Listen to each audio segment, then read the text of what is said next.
حضرات محترم، مال و دولت تو انسان کما سکتا ہے، مال و دولت انسانوں کے پاس بہت کچھ موجود ہے۔ یہاں پر پیارے آقا صلی اللہ علیہ وسلم کی ایک حدیث پاک یاد رکھی گئے۔ پیارے آقا صلی اللہ علیہ وسلم ارشاد فرماتے ہیں، یغرم ابن آدم ویشب من بیتنان الحرص علی المال والحرص علی العمر۔ پیارے آقا صلی اللہ علیہ وسلم ارشاد فرماتے ہیں، انسان کتنا ہی بوڑھا ہو جائے، انسان کی کتنی کی عمر ہو جائے، لیکن انسان کی دو چیز ہمیشہ جوان رہا کرتی ہے۔ پیارے آقا ارشاد فرما رہے کہ انسان کی دو چیزیں ہمیشہ جوان ہوتی ہے۔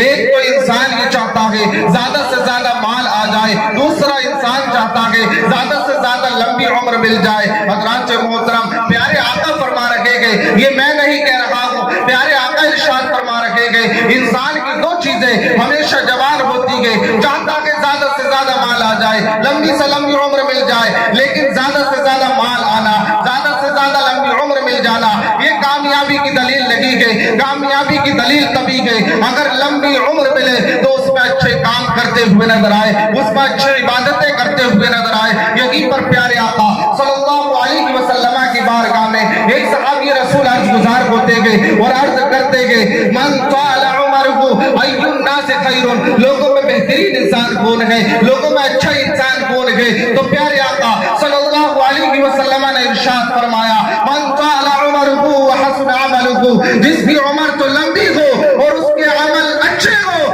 وہ لوگوں میں بہترین انسان ہے، اچھا انسان ہے۔ یہیں پر صحابی رسول عرض گزار ہوتے گئے اور عرض کرتے ہیں، ای الناس شر، لوگوں میں بدترین انسان کون ہے؟ تو پیارے آقا صلی اللہ علیہ وسلم نے ارشاد فرمایا، من طال عمرہ وساء عملہ، کہ جس کی عمر تو لمبی ہو لیکن عمل برے ہو، وہ لوگوں میں بدترین انسان کے، برا انسان کے۔ حضرات محترم، یہاں آقا نے ارشاد فرمایا، انسان چاہتا ہے زیادہ سے زیادہ لمبی عمر ملے، لیکن لمبی عمر ملے اس میں بھی اچھے کام کرتے ہوئے نظر آئے۔ اگر لمبی عمر میں اچھے کام کرے گا وہی لوگوں میں بہترین انسان کا، اچھا انسان ہوا کرتا ہے۔ حضرات محترم، جہاں پر ہم سب موجود ہیں، جب انسان کے انتقال کا وقت قریب ہوتا ہے، جب انسان کا انتقال کا وقت قریب آتا ہے نا، تو انسان کے تین دوست ہوا کرتے ہیں۔ بتاؤ وہ انسان کے تین دوست کون ہوتے ہیں؟ وہ تینوں دوستوں کو بلاتا ہے اور پوچھتا ہے تو میرے کس قدر کام آ سکتا ہے؟ وہ اپنے پہلے دوست سے پوچھتا ہے تو میرے کس قدر کام آ سکتا ہے؟ اس کا پہلا دوست کہتا ہے جب تک دنیا کے اندر زندہ ہے میں تیرے کام آ سکتا ہوں، جیسے ہی تو میں تیرے کھانے پینے میں کام آ سکتا ہوں، تیرا اوڑھنا بچھونا دے سکتا ہوں، جیسے ہی تیرا انتقال ہو جائے گا تیرا کفن و دفن کر سکتا ہوں۔ اور وہ پوچھتا ہے میرے اس پہلے دوست کے بارے میں تم نے پوچھ لیا، اب وہ پوچھتا ہے کہ تیسرے دوست سے دوسرے دوست سے پوچھتا ہے تو میرے کس قدر کام آ سکتا ہے؟ اس کا دوسرا دوست کہتا ہے جب تک تو دنیا میں زندہ ہے میں تیرے کام آ سکتا ہوں، جیسے کہ تیرا انتقال ہو جائے گا تیرا راستہ جدا ہو جائے گا، میرا راستہ جدا ہو جائے گا۔ وہ تیسرے دوست سے پوچھتا ہے تم نے ان دو دوستوں کا جواب سن لیا، اب تیسرے دوست سے پوچھتا ہے تو میرے کس قدر کام آ سکتا ہے؟ اس کا تیسرا دوست کہتا ہے جب تک تو دنیا میں زندہ ہے میں تیرے کام آؤں گا، میں قبر کے اندر تیرے کام آؤں گا، میں میدان عمل میں تیرے کام آؤں گا، میں حشر کے میدان میں تیرے کام آؤں گا، اور میں میدان عمل میں تیرے کام آؤں گا، وقت پڑا تو جنت میں تجھے ساتھ لے کر کے جاؤں گا۔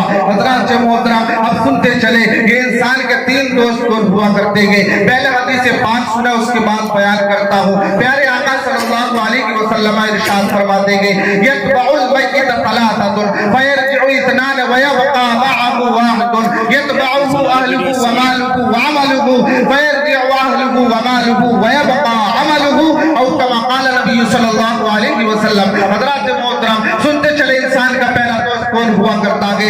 انسان کا پہلا دوست اس کے گھر والے ہوا کرتے ہیں۔ جب انسان دنیا میں زندہ رہتا ہے اسے کھانا پینا دے دیتے ہیں، اس کا بچھونا وغیرہ دے دیتے ہیں، اس کی ضروریات پوری کر دیتے ہیں۔ جیسے کہ انسان کا انتقال ہوتا ہے اس کا کفن و دفن کر دیتے ہیں، کفن و دفن کرنے کے بعد وہ گھر والے واپس پلٹ آتے ہیں اور دوسرا دوست سنتے چلو، دوسرا دوست انسان کا ایک یہ مال ہوا کرتا ہے۔ جب تک انسان دنیا میں زندہ ہے وہ مال اس کے پاس موجود ہوتا ہے، جیسے کہ انسان کا انتقال ہوتا ہے مال کا راستہ جدا ہو جاتا ہے، انسان کا راستہ جدا ہو جاتا ہے۔ حضرات محترم، تیسرے دوست کا نام سنے۔